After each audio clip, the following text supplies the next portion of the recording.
On air is understandable politics. Hello, last week Belarus became a full member of the SCO. The corresponding decisions were recorded at the summit in Astana. For our country, this is undoubtedly a significant event. For those not strong in geopolitics, today we will explain in detail what the SCO is, how it was created, its prospects, and most importantly, why Belarus joined this prestigious club, what benefits Minsk gains, and why the West dislikes this structure.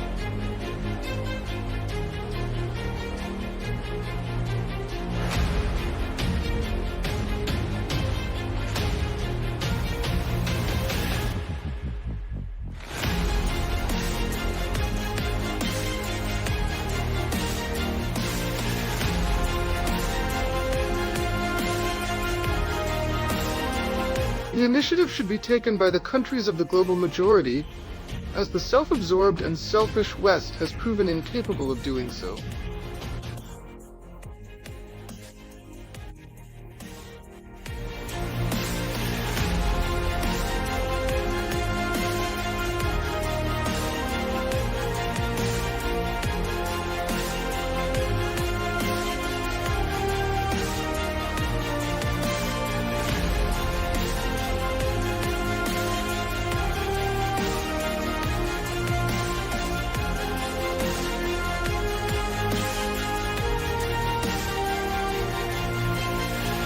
The Shanghai Cooperation Organization is gradually gaining weight on the global map.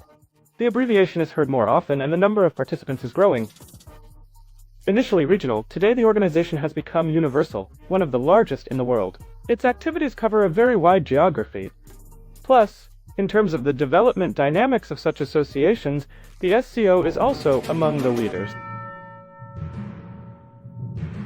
By global standards, it all started recently. The organization was founded on June 15, 2001, but the work and formation of the first outlines began 5 years earlier. The history of the SCO began in 1996 when Russia, China, Kyrgyzstan, Kazakhstan, and Tajikistan decided to ensure that border disputes would not arise among them. To this end, the 5 states signed an agreement in Shanghai on confidence-building measures in the military field in the border area. Since then, the term Shanghai 5 has been established in political lexicon, which did not limit itself to one agreement, but became a full-fledged association with annual meetings of the leaders of the member countries. The 5 will sign an agreement on mutual reduction of armed forces in the border area. In 2 years, they will form a legal framework for further strengthening security. Uzbekistan will join the process, and at the time of its creation, the organization will already have 6 partners. Currently, the SCO has 10 member countries. Belarus became the 10th member. Besides our country, it includes Russia, China, India, Pakistan, Iran, Kyrgyzstan, Kazakhstan, Tajikistan, and Uzbekistan. In addition to permanent members, the Shanghai Organization also has 2 observers, Afghanistan and Mongolia. Another 8 countries have applied for this status. And 14 dialogue partners actively work with the association. Among them are Azerbaijan, Turkey, Saudi Arabia, Egypt, Qatar, and the United Arab Emirates. As we can see, a serious palette and vast space, from Eastern Europe to the southern borders of Asia, from the Atlantic to the Pacific Ocean, and from the Arctic to the Indian Ocean. SCO countries occupy a quarter of the planet's territory. Nearly half of the world's population lives in them. They concentrate Asia, a third of the world's GDP. The combined GDP of all member countries exceeds $24 trillion. Moreover, 51 international treaties have been signed, which will lead to a GDP growth of up to $30 trillion by 2035. And a bit more detail on the scale. The SCO Club has 2 permanent members of the UN Security Council and 4 nuclear-armed states. 2 countries with the largest populations on the planet, and 2 of the world's largest energy consumers. 3 out of 5 BRICS countries. Colossal potential and enormous opportunities and resources. Today, the SCO is truly a powerful group of the most promising countries of the post-Soviet space and the Asia-Pacific region, which in 10 years will become not just drivers and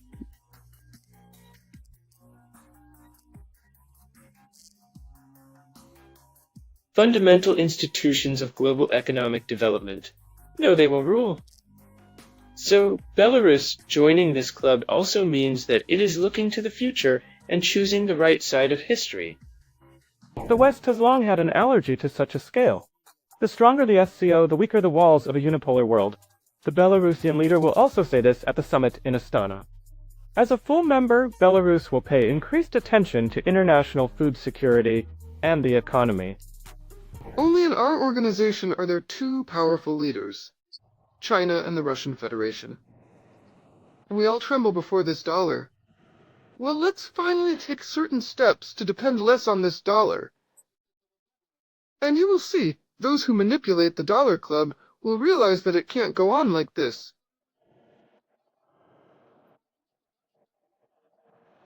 We all see it, but do nothing, and people are waiting. Sometimes the SCO is compared to NATO for some reason. Absolutely in vain. The organization's charter document is the charter. It has 26 articles. Below we will provide brief excerpts. The main goals are as follows, as they say, feel the difference with other alliances. Strengthening friendship, good neighborliness, and mutual trust among member countries. Multifaceted cooperation to enhance regional security and stability, combat transnational security threats, and increase economic, cultural, scientific, and technical cooperation. Another important aspect of the SCO's life is that the organization does not have the attributes of a military bloc. While Washington and its vassals plunge the planet into the fire of conflicts, fuel and exacerbate the situation in Ukraine, and generally push the world into the abyss, the SCO Club has completely different tasks. Here, they constantly talk about mutual respect and creation, about strengthening trust, focusing on multipolarity and fairness, and adhering to international law. The SCO already claims the status of a leading security guarantor in Eurasia. The SCO positions itself as a new model of regional cooperation, rejection of the Cold War mentality and power politics. The aim is to show that a new form and culture of interstate relations can be created based on stability and constructiveness. SCO countries have not participated in joint military operations, do not form a common defense budget, and do not introduce unified standards for armaments. Let's emphasize the fundamental difference once again. The main goal of the SCO is to protect its space from new challenges and threats. While NATO is about confrontation, global expansion, and endless wars, the consequences of which we know well. For good neighborly relations and stable development in the region, peace is important. It directly affects economic cooperation between members and states in our area of responsibility. Over the existence of the SCO, 4 pillars have been formed on which we will continue to rely. These are politics, security, economy, and humanitarian ties. The SCO is indeed attractive to partners by many criteria. China is the world's second-largest economy. Integration with such a player is already an achievement, plus the forum of cooperation itself. It is based on trust, mutual respect, and decision-making by consensus. When no one pressures anyone, whether it's a small country or a global player on the world stage. Agree, these are very important and valuable principles in our time. The Shanghai Cooperation Organization, unlike many other structures, including those created by the Western community, such as the European Union, is distinguished by a high degree of trust, mutual respect, and is based on the principles of equality and consideration of the interests of all participants.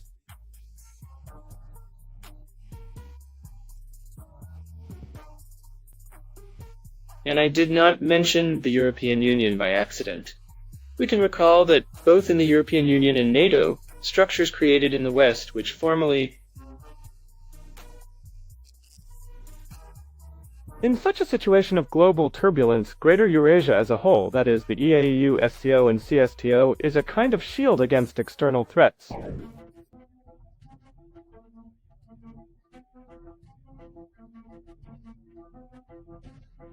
Not to mention economic self-sufficiency, a sort of Eurasian highway that they are trying to expand for general use.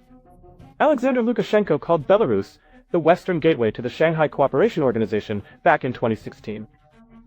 Given the high importance of trade and economic cooperation in international transportation, Belarus is ready to become the Western gateway for the organization's states on the way to the European continent. As an observer country in the SCO, we do not intend, to use a sports analogy, to watch the game from the bench. Belarus is ready to become an active field player in the organization and make a significant contribution to its work for the benefit of our peoples and members of the Shanghai Cooperation Organization.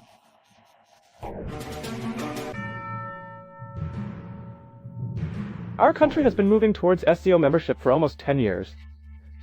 We obtained observer status in 2015. Cooperation on such a platform offers serious prospects in both political and trade economic spheres. Moreover, we have excellent relations with key players. As they say, it's meant to be.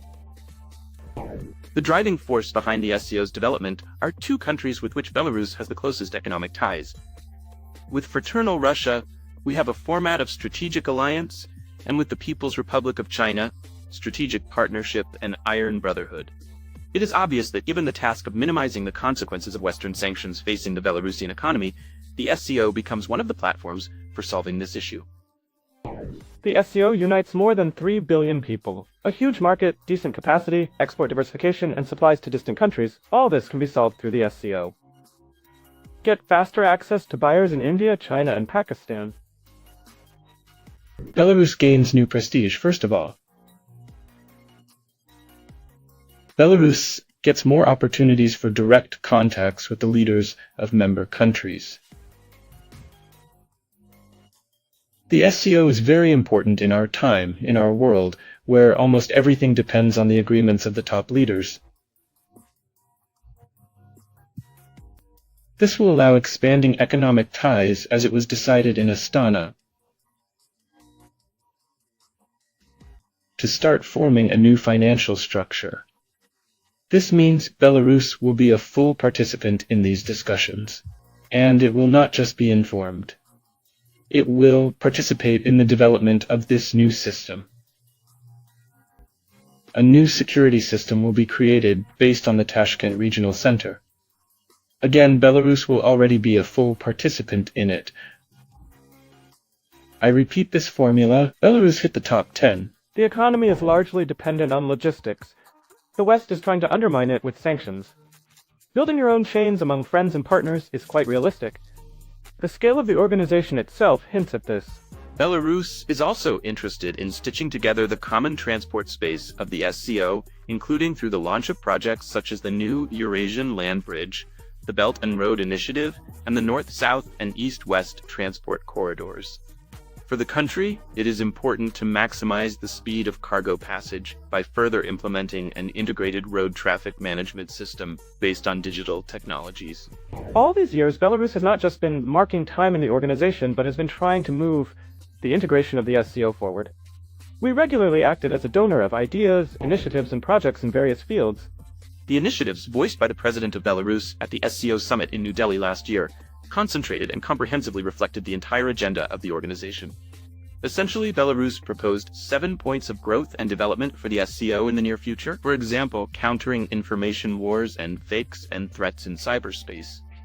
This is a current problem for the entire SCO space, as is the topic of the Greater Eurasian Partnership, which echoes the long-standing initiative of the head of the Belarusian state on the integration of integrations. This initiative is unique in our view. It implies the synergy of the SCO's potential with similar friendly interstate associations like the EAEU, CSTO, and BRICS. Most SCO member countries are simultaneously in all these blocks, and the synergy of their potentials can significantly strengthen the entire Eurasian space, the entire Eurasian continent. There is still a lot of work to be done in the SCO. A new noticeable player in Eurasia has not yet formed into a single block in space. And the path to the level of integration of the EAEU, and especially the Union State, is extremely long. But experts suggest that SCO countries should consider creating their own currency. A new unit of account that would be used exclusively in international relations would be stable, transparent, and protected from various sanctions. The process is of course long and complex. Meanwhile, at the summit in Astana, Vladimir Putin once again reminded about Russia's proposal to create its own SCO settlement and payment mechanism. The possible formation of a single market and free trade zone within the SCO will create healthy competition for the products of member states. It will contribute to effectively countering the sanctions and trade wars of the collective West, play a significant role in organizing multimodal transportation, improving transport infrastructure, and enhancing transit potential.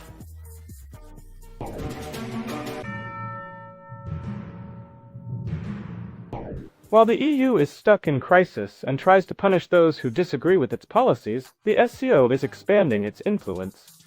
The West will not watch this calmly. Historically, they cannot stand competitors, especially today when the unipolar world might truly change. We are moving towards a multipolar world. This transformation is currently going through an acute phase. The world is undergoing serious trials. But the prospects are absolutely clear. The changing world is the future multipolar world. In this regard, the SCO can serve as a symbol of this multipolarity. The main goal of the SCO is to strengthen mutual trust, friendship, and good neighborliness among states. Preventing a significant crack for Washington is the main goal. The SCO is undergoing a historical stress test, as Lukashenko said at the organization's anniversary summit in Dushanbe in 2021. We see the powerful external pressure faced by the member states of the organization. We have the power to ensure peace on our native land, defend a multipolar and just world order for the future of humanity, where everyone's interests are considered. We are deeply convinced that in the 21st century it is necessary to build genuine and indivisible global security. At the same time, the initiative should be taken by the countries of the global majority. Because the self-centered, selfish West has proven incapable of this. Today, there are no leaders there capable of making responsible decisions independently. For those who want to live and be friends normally, the SCO is an additional and important support point in an unstable world. Obviously, in the 21st century, going it alone is no longer an option. The organization of mutual respect should remain a pillar of stability. Sometimes it is criticized for lacking specifics, economic transit potential. In these areas, there is indeed room for more active development and alignment of national interests, strategies, and laws. Within the framework of the Shanghai Cooperation Organization, there are enormous prospects for economic interaction, as many of the world's largest economies are gathered here.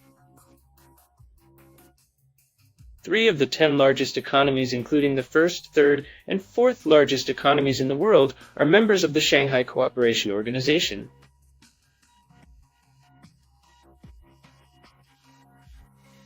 Here are most of the countries that are part of the Eurasian Economic Union and countries developing the One Belt, One Road economic project.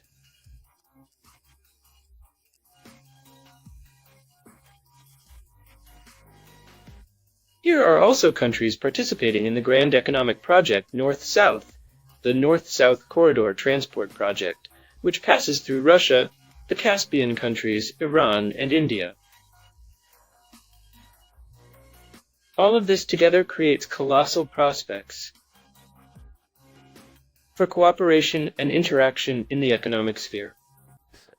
The role of the SCO is growing, its potential is enormous, and this major bloc can no longer be ignored. The Shanghai spirit of partner equality attracts more and more countries. And also, attention to the position of each participant is an especially important example for all geopolitics today.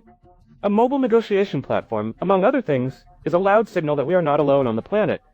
The world is big, and there are many countries in it that do not share the mentoring tone of Brussels and Shanghai. Washington, goodbye.